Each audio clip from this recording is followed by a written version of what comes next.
This is the Hidden Killers podcast with Tony Brueski, featuring former FBI Special Agent and Chief of the Counterintelligence Behavioral Analysis Program, Robin Dreeke.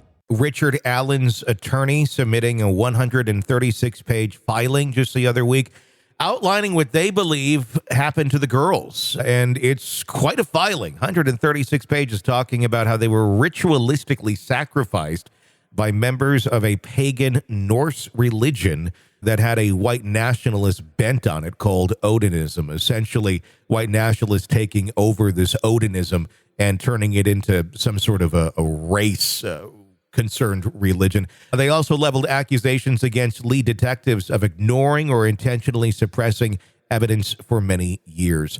It goes into quite detail on this filing. I don't know if you get a chance to see it or not. It is sealed, but we got a copy of it before it got sealed.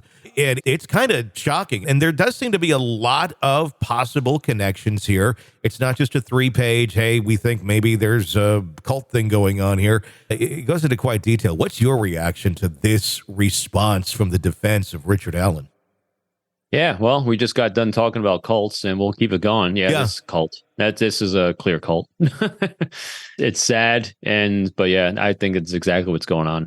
Do you think that there is something to this? Because it seems rather, I guess people don't think of people sacrificing other people. I certainly don't think it's that common. I could be completely wrong. But is there some legitimacy to these claims? I mean, Richard Allen has maintained his innocence the entire time, aside from admitting to his wife 5 times on one call that he killed the girls. They're arguing in the filing that it was under duress, that some members of Odinism are actual guards at the prison which he's in, which is a whole other conversation. He's in a prison. He's not been found guilty yet. You'd think he'd be in a jail, but he's in a maximum security prison, saying that there's threats going on and that he's basically had to do that in order to, not be harmed himself. I have a general rule of thumb when dealing with cases like this and situations like this, where as the more complicated it becomes, that means there's a lot of crazy going on.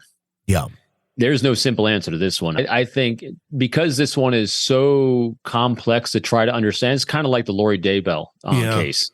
The more complicated it takes, if you got to start breaking out a wire diagram to start trying to figure things out of who's connected to who, that's when we have a very big network of people that are doing things that are wrong. And I think that's exactly what's going on here. Likelihood of this being, a result of cult activities, well, all I can say is it's looking like it. Murdering people for this, that's not nearly as common, but it happens. What people have done throughout history in the name of their religious beliefs is profound. And not in negative. And so in this day and age, having a Odinism religion that believes in ritual sacrifice, sure, it doesn't surprise me at all. It's sad, it's tragic, but the fact that's happened in this case, if it did, doesn't surprise me at all. Well, we see a lot of people who openly say they are Odinists. They at least follow it like a club in some way, shape, or form, maybe more of a cult if they're doing harmful things.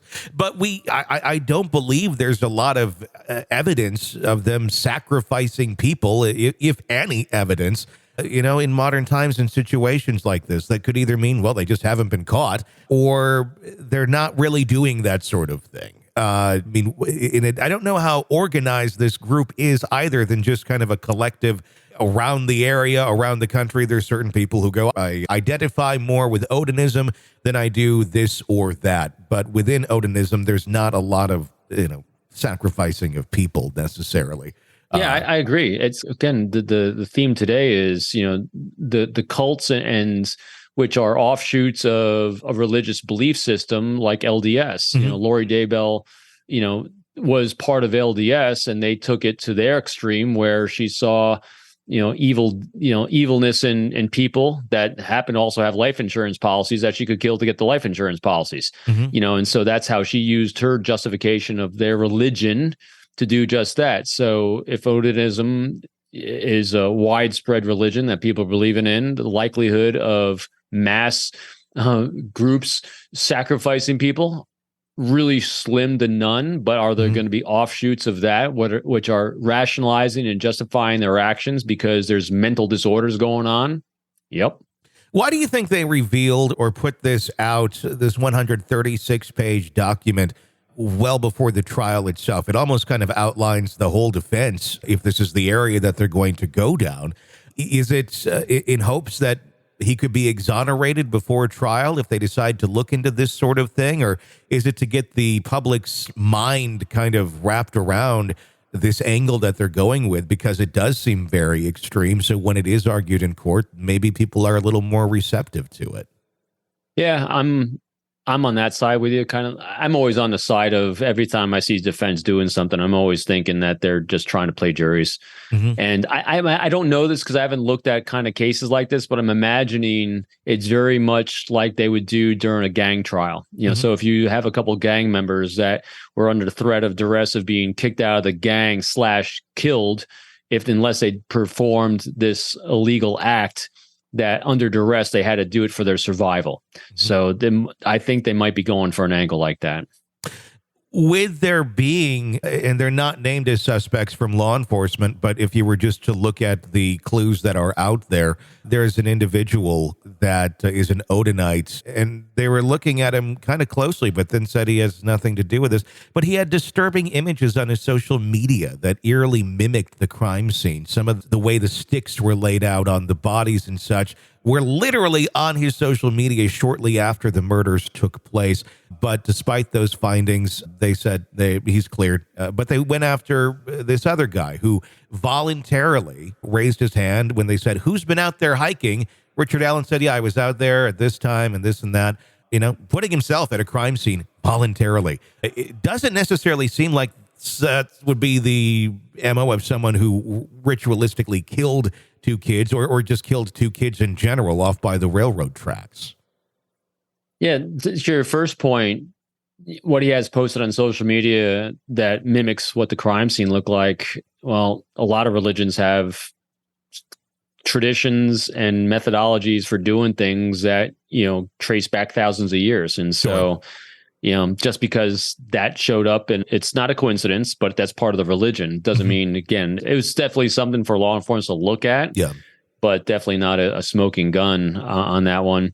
Hey, and I always look at it like this. The more open and transparent someone is, it just goes well to their innocence, or at least to their truth and veracity. So who knows? But yeah, I find it at least good behavior that he's having to be open about what he's been doing. It'll be very interesting to see where this goes. It's quite a defense, but yeah, I mean, we've seen I don't know. We've seen stranger things. I think Daybell may beat this a bit, but to go down this road with all of these claims in this document, it's quite overwhelming and somewhat fantastical.